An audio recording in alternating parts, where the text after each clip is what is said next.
Educando seu bolso, com o economista Frederico Torres.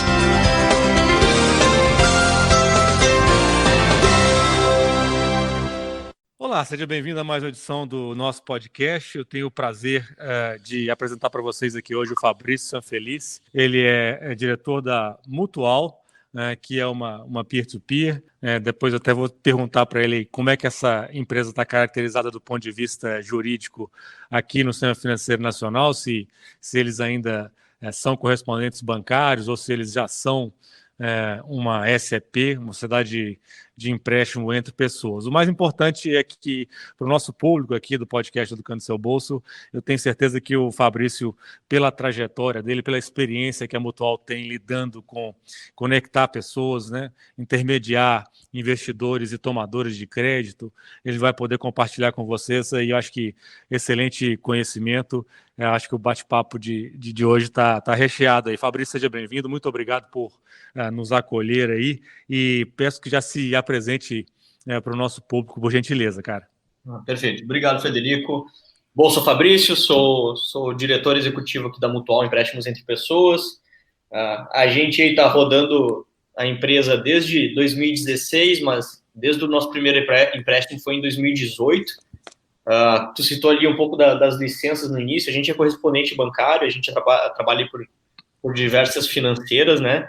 E o nosso foco é muito voltado, acho que, para um público que é bem assíduo do podcast de vocês, que é a pessoa física, é o microempreendedor e é o pequeno empresário agora também.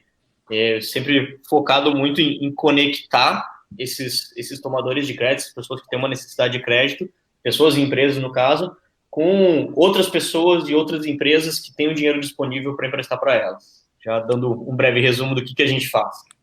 Legal. Esse é o famoso empréstimo entre pessoas, né? Exato. Em inglês, o tal do peer-to-peer lá. Fabrício, só para você ter um pouco de contexto, a gente vem de 2 episódios de podcast onde eu entrevistei, por exemplo, uma empresa de meio de pagamento que está passando a oferecer empréstimos aos detentores das suas maquininhas, né? As empresas que têm, os clientes que têm contas de pagamento naquela empresa, para explorar essa funcionalidade nova que é o empréstimo deles. Depois eu também fiz um episódio com uma responsável de um banco público sobre um programa de microcrédito produtivo e orientado. Então a gente está aqui no quase que um terceiro episódio aqui chamemos de fontes alternativas de crédito, né? A gente vive uma pandemia onde ficou muito patente que o sistema financeiro tradicional, bancos, muitas vezes não conseguem atingir todas as camadas da população. Houve muita gente que demandou crédito e não conseguiu obtê-lo. Como é que, a primeira pergunta para vocês é como é que vocês aí, né, de uma fintech, uma empresa nova, moderna, ágil, se posicionam nessa chamada de lacuna, né? Vocês conseguem realmente ocupar aí no teu público-alvo um espaço que foi deixado talvez um pouco menos explorado pelo sistema financeiro tradicional? Com certeza, eu acho que esse é um dos pontos principais de todo tipo de negócio um pouco mais disruptivo e de uma finança não tradicional, né? Estamos trabalhando um pouco mais com o público alternativo. A Mutual, em específico, hoje, se a gente for olhar para a nossa base de tomadores de empréstimos, 30% é microempreendedor individual. Mas todos os nossos usuários, todos os nossos tomadores de empréstimo, eles precisam ter conta em banco. Então, eles não são desbancarizados. Muitos deles são semi-bancarizados. Eles são atendidos pelo sistema financeiro, mas de uma maneira um pouco básica demais, a ponto de, mesmo dentro das instituições financeiras que eles têm relacionamento, eles não conseguirem empréstimos, não conseguirem se alavancar, no caso de empresas ou no caso de pessoa física, ter um crédito para consumo de uma maneira mais facilitada. Então, a gente acaba se posicionando muito para as pessoas que, sim, têm uma vida bancária junto aos seus bancos, tem um relacionamento lá, mas por algum motivo, esses tomadores não conseguem o crédito disponível. Seja por causa da política do banco, seja por causa de algum erro do passado que eles cometeram, por exemplo, deixar de pagar alguma conta. Então, é até uma coisa engraçada isso, porque a gente tem uma taxa de inadimplência baixa, a gente trabalha nessa lacuna dos bancos E muitos dos nossos tomadores, numa pesquisa recente que a gente fez com eles, a gente questionava, né, por que trouxe eles para a Mutual? E muitos falaram que não tiveram um crédito aprovado junto ao banco deles. E são tomadores, são pessoas que tomaram crédito totalmente adimplentes. Mais de 25% falando que não conseguiram crédito aprovado junto à sua instituição financeira. Então, eu acho que isso mostra um pouco que, sim, a gente ocupa uma lacuna muito clara, que é essa semi-bancarização e até esse score negativo. A gente não trabalha com pessoas negativadas, mas com esse score que em algum momento foi negativado e acaba sendo muito restrito nas instituições financeiras mais tradicionais. E do lado de, até tu citou a parte de dificuldade de acesso ao crédito, eu acho que isso, mesmo a gente sendo uma fintech, agora no momento de pandemia, nós também tivemos que dar uma puxada de freio, né? Então, eu acho que isso foi um pouco sentido por todo mundo, não só pelo tradicional, que já é mais conservador, mas do nosso lado também a gente teve que fazer muito ajuste, mas também criar muitas fontes, muitas maneiras alternativas de conceder o mesmo crédito, olhando para índices, para informações diferentes que a gente não olhava antes para conseguir continuar trabalhando com o nosso tomador de crédito. Né? Pois é, Fabrício, essa freada aí nos interessa, né? Você tem um modelo onde você conecta potenciais investidores, né? Pessoas que querem investir o seu dinheiro para ganhar um pouco mais do que ganham no CDB tradicional do banco, com tomadores.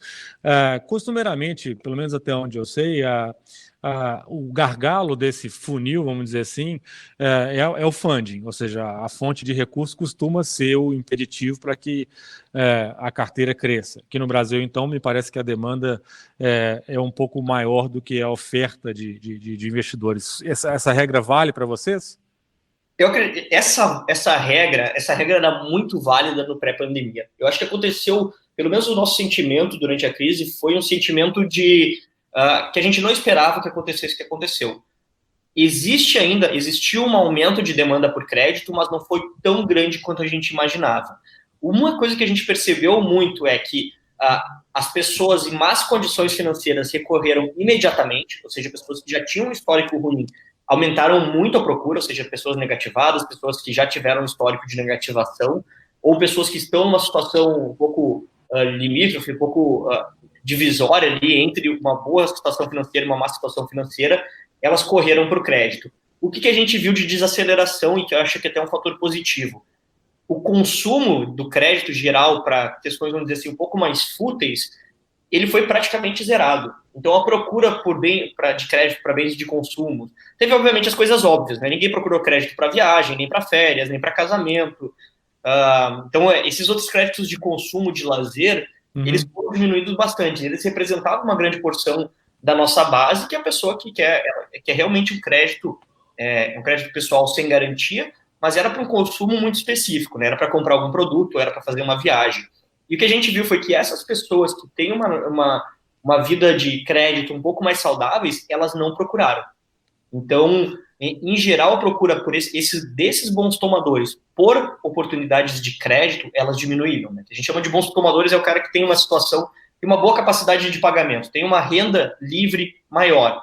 Eu acredito que muito desse sentimento possa ter sido por causa do medo de desemprego. Então, a pessoa não toma um empréstimo, diminui seu consumo, diminui seus custos de vida, pensando que talvez ela possa se encontrar numa situação de sensibilidade maior ali na frente, que eu acho que, assim como todos nós, ninguém sabia quanto tempo a pandemia ia durar. Então, o primeiro sentimento, acho que foi de vou parar o consumo, vou tentar reduzir meu custo de vida, não vou procurar crédito. Ao mesmo passo que as pessoas que estavam numa situação um pouco mais sensível, elas foram procurar crédito já sabendo, acredito eu, que a situação delas poderia haver uma piora naquele momento. E eu acho que o sentimento do mercado financeiro ele é muito direcionado por isso. Quem já passou por outras crises acompanha mais ou menos essa situação, e o que acontece é um movimento meio que geral de aperto da política de crédito, tornando um pouco mais difícil essa concessão. Por nosso lado, não foi diferente, mesmo a gente tendo, obviamente, uma flexibilidade maior na originação, a gente teve que também dar uma segurada justamente por causa desses motivos.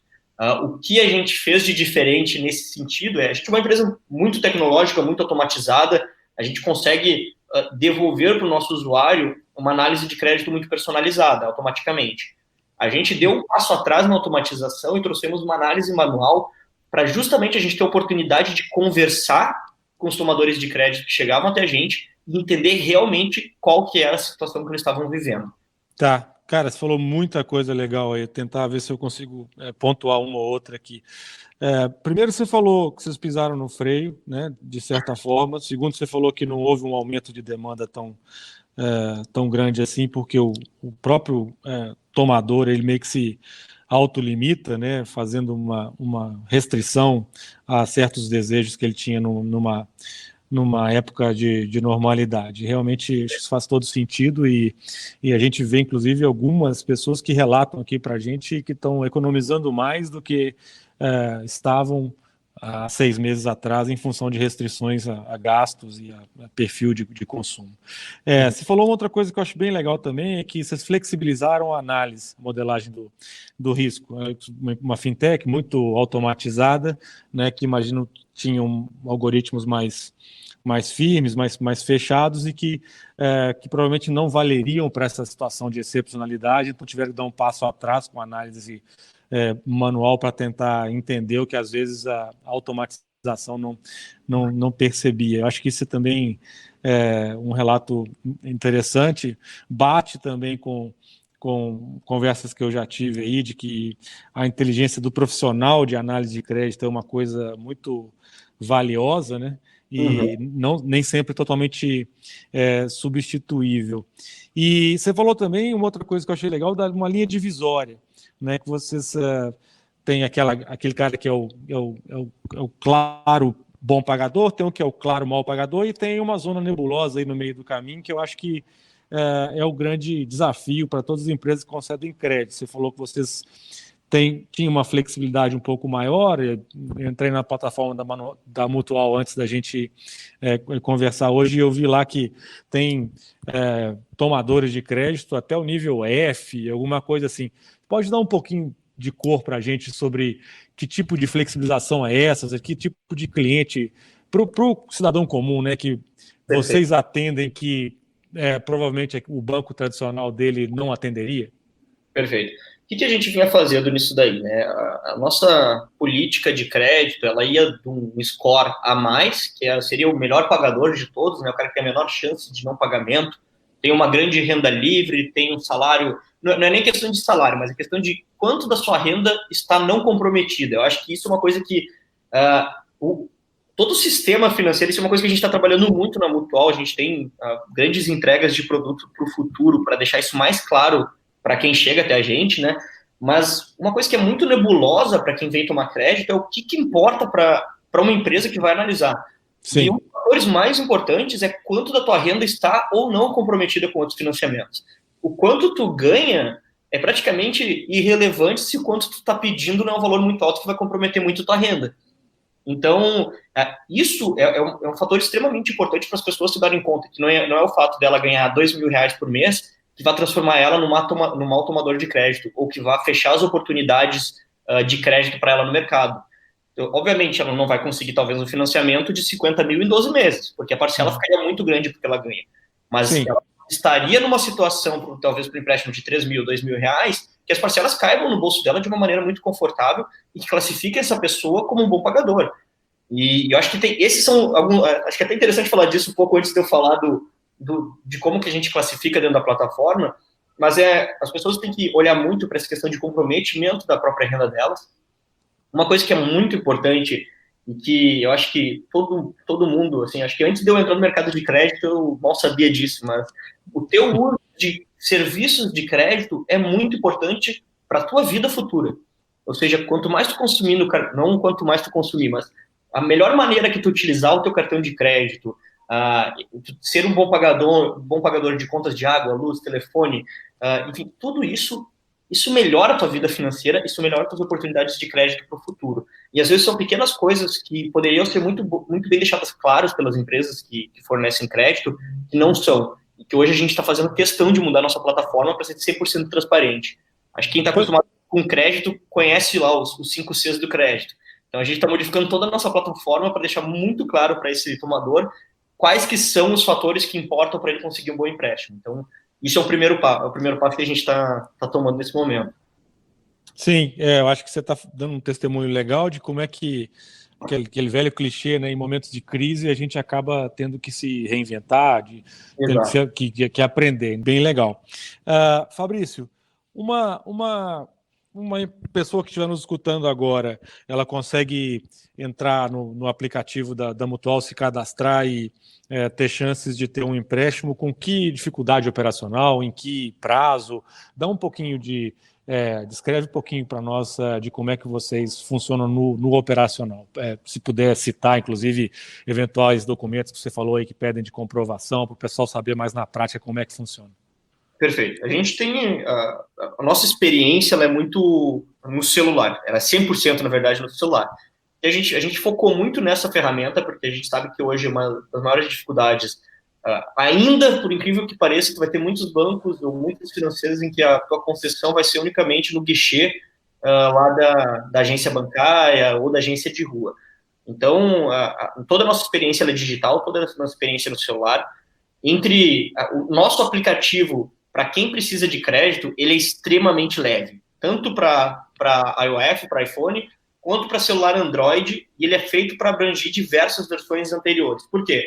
A gente trabalha com muita classe C, D e E dentro do nosso app. A gente sabe que são pessoas que têm um plano de internet menor, que têm o celular às vezes mais antigo, que são pessoas que estão numa necessidade maior, e a gente não quer comprometer elas mais ainda. Então, toda a nossa experiência é pensada exatamente nesse público. Então, o nosso aplicativo é exclusivo, tanto com questão de comunicação mais simples, com um onboard, né, uma navegação muito simplificada e básica, para ser realmente perguntar o que precisa ser perguntado.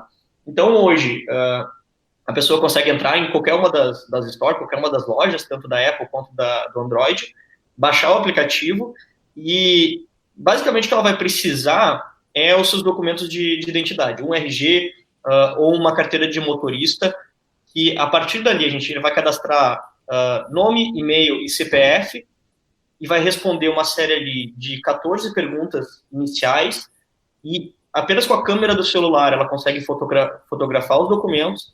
Isso a gente já valida, já faz um combate à fraude, a gente tem uma empresa especializada em combate à fraude, isso é uma parte muito importante, porque hoje as pessoas não sabem, mas uma das partes muito grandes do custo do crédito é que o mercado brasileiro, ele gera muitas fraudes e às vezes ele é muito injusto, a gente acaba penalizando as pessoas boas por causa das pessoas más. Então a gente investiu muito no sistema de combate à fraude bem robusto, para que a gente nunca penalize uma pessoa na taxa de juros porque eventualmente tá alguém fazendo fraude. Então a gente é muito especializado nessa parte.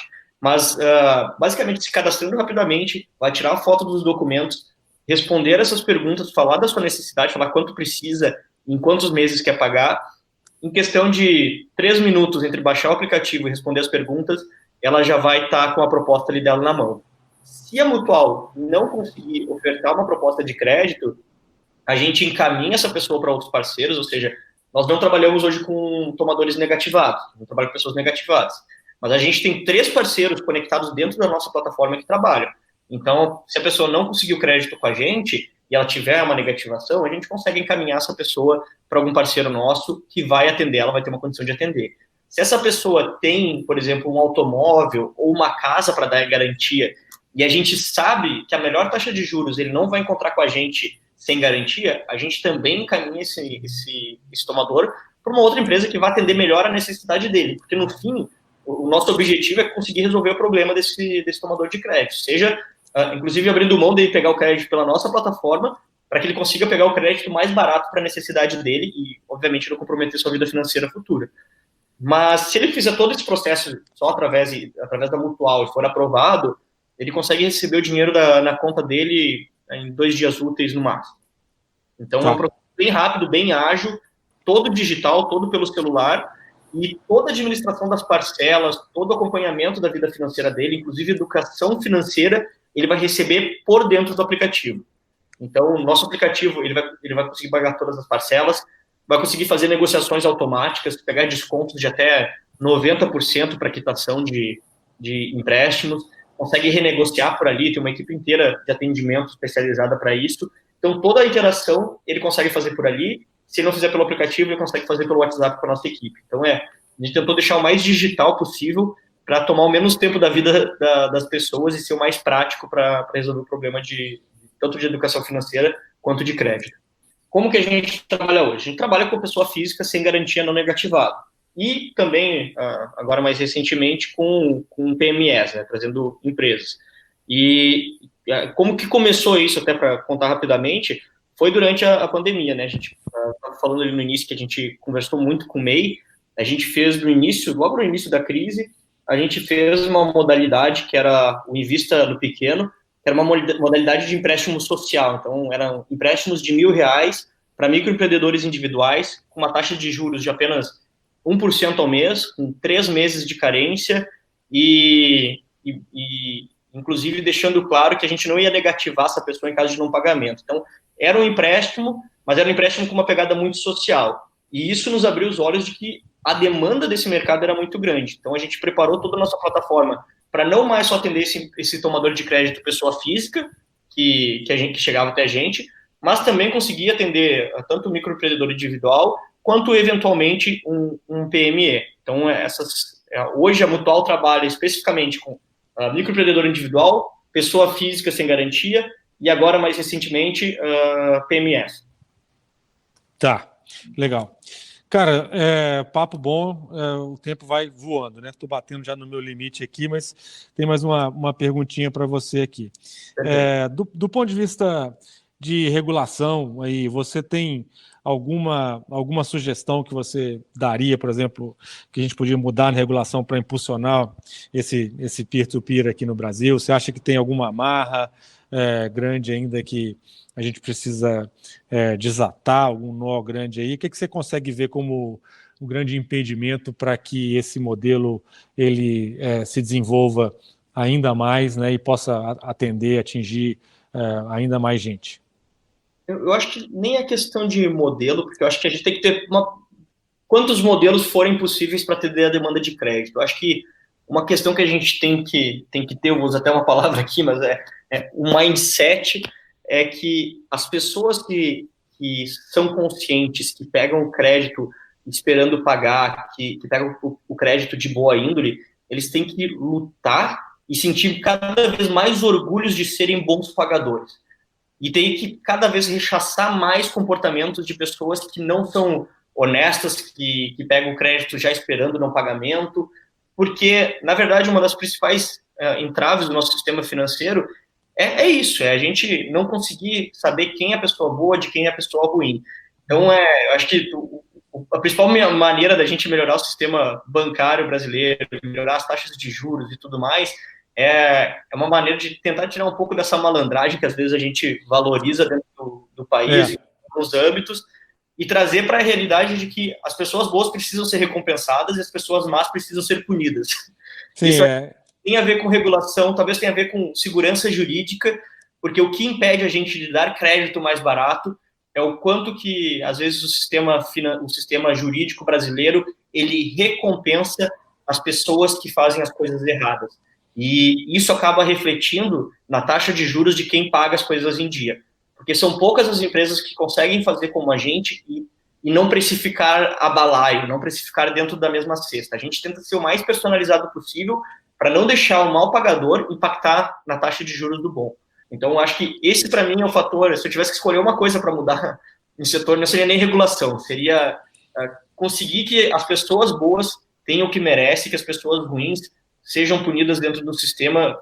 Pessoas ruins não, mas o não pagamento, a desonestidade, esse tipo de coisa, não seja recompensada. Diminuir o tal do um paga pelo outro, né? O bom paga pelo outro. Imagino que empréstimos maiores, você faz um pool de recursos ali, né? Com vários investidores, aquele modelo de peer-to-peer. A gente deixa muito claro também, acho que isso é o legal da nossa plataforma, é uma coisa que acaba sendo positiva, é que o dinheiro ele não está vindo de um grande banco, de uma grande instituição. Ele vem de uma outra pessoa que acredita na história que o tomador de crédito está contando, né? Então, a gente tem uma precificação diferente, tem um ímpeto e uma história diferente ali naquela concessão do crédito. São dezenas, às vezes centenas de pessoas cada uma emprestando 5, 10 reais, que fazem um empréstimo de 2 mil, 3 mil, 5 mil reais para uma outra pessoa. Então, é realmente solidariedade em forma de crédito. Legal, para quem não conhece, tem esse modelo do pool, né? De colocar um pouquinho realmente e chegar num valor maior, cuja figura teórica é bem interessante. Cara, eu não ia fazer pergunta, mas já que você falou aí, eu vou ter que fazer mais uma. Estou me excedendo aqui, me perdoe. Você falou de administração das parcelas dentro do aplicativo, me lembrou aqui toda essa bagunça que a gente está vivendo, né? Das reestruturações, todas as instituições financeiras empurrarem os vencimentos das parcelas para frente, né? Isenção de possibilidade de provisionar, inclusive por parte do Banco Central até setembro, pula parcela, etc. Isso bateu para vocês de alguma forma? A inadimplência bateu? Vocês conseguiram reestruturar e diferir também os pagamentos nos empréstimos que estão dentro da plataforma de vocês, ou isso não tem nada a ver para vocês? Conseguimos sim. A gente fez 2 ações bem grandes, tá? A gente fez... primeiro, para quem tinha, independente da situação da pessoa, de estar pagando em dia ou não, a gente ofereceu até 90% de desconto, inclusive em taxa de juros contratada, para as pessoas quitarem o empréstimo e saírem de uma situação, ou seja, terem uma liberação, conseguir diminuir muito. Praticamente, muitas pessoas ali pagaram só o principal, né, o principal mais um pouquinho do tempo que eles ficaram, isso para a gente tentar fazer esse ajuste. Muitas pessoas a gente prorrogou o prazo, então a gente deu até 120 dias para voltar a fazer o pagamento. Então tem pessoas que foram prorrogadas lá no início da pandemia e estão voltando a pagar agora. Então imagina ali... Isso com a anuência do investidor, imagino. Desculpa te interromper. A gente tem uma carta de anuência do investidor que a gente pode negociar, mas isso foi uma coisa legal também. A gente recebeu e-mail de investidores, teve investidor pedindo perdão da dívida do tomador, teve investidor pedindo renegociação e falando, cara, o cara conseguir pagar, se não conseguir pagar, não negativa, por favor. Então teve... Que legal. Isso foi muito legal mesmo, mas a gente tem autonomia para negociar essas dívidas em nome do investidor. Então, a gente já tinha esse mandato, né, para fazer esse tipo de negociação. Então, a gente estendeu muitos prazos, a gente deu carência, jogamos lá para frente, tem gente voltando a pagar o empréstimo agora. Então, acho que isso foi bem legal, muito antes de Banco Central pedir qualquer coisa. A gente não tem essa vantagem, né? A gente queria muito, a gente tem um poder de originação gigante na mão ali, de emprestar, de chegar na ponta, de chegar a pessoas que não são atendidas pelo banco, mas a gente, infelizmente, como fintech, não consegue esse tipo de acesso para fazer esse trabalho, né? Então, eu acho que você deve ter visto aí muito represamento de dinheiro na mão dos bancos, né? Então, a gente tem esse tipo de contato de conseguir esses fundos para emprestar lá na ponta, mas a gente fez o que a gente podia aqui dentro, que era trabalhar em renegociação, trabalhar em condições melhores, flexibilizar, para dar oportunidade para o pessoal sair da crise um pouquinho melhor. Obviamente, a inadimplência foi sentida, a gente teve um aumento, principalmente ali abril e maio, tá? Foi um momento de maior alta, e a gente começou a ter uma recuperação no finalzinho de julho, e agora em agosto, eu acho que a gente talvez esteja no mesmo nível de março. Então, as coisas estão voltando ao normal. Estão voltando ao normal de uma maneira que a gente que é empresário e que eu ando no centro da minha... Eu saí de São Paulo e vim para minha cidade, eu sou do interior do Rio Grande do Sul, sou de Santa Maria. Uhum. Ando na cidade, final de semana, eu vejo o comércio aberto, as pessoas voltando para a rua, aquilo me enche de alegria.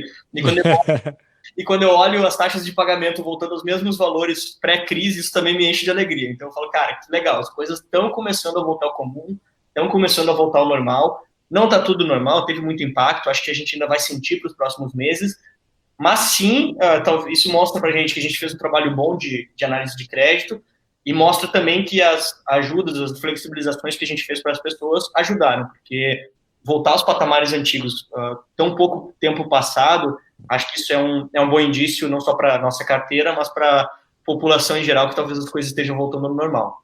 E só para e do outro lado, a gente está sentindo agora a busca por crédito de pessoas, como eu tinha falado lá no início, que a gente agora a gente está vendo a busca de novo por consumo. Então, isso também começa a me animar um pouco mais de que talvez setembro a gente esteja só um pouquinho abaixo do normal que era em março.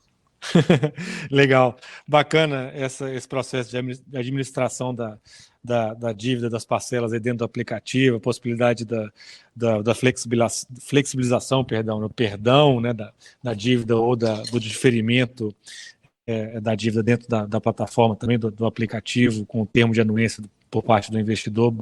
Legal que você mencionou isso.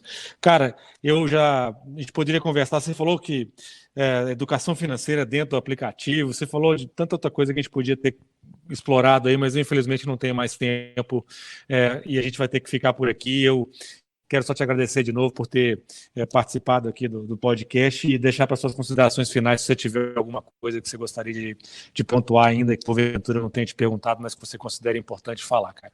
Não, cara, eu acho que, primeiro, eu agradeço ao convite, eu acho que é sempre bom a gente expor um pouco disso, principalmente voltado mais a falar sobre a realidade do tomador de crédito.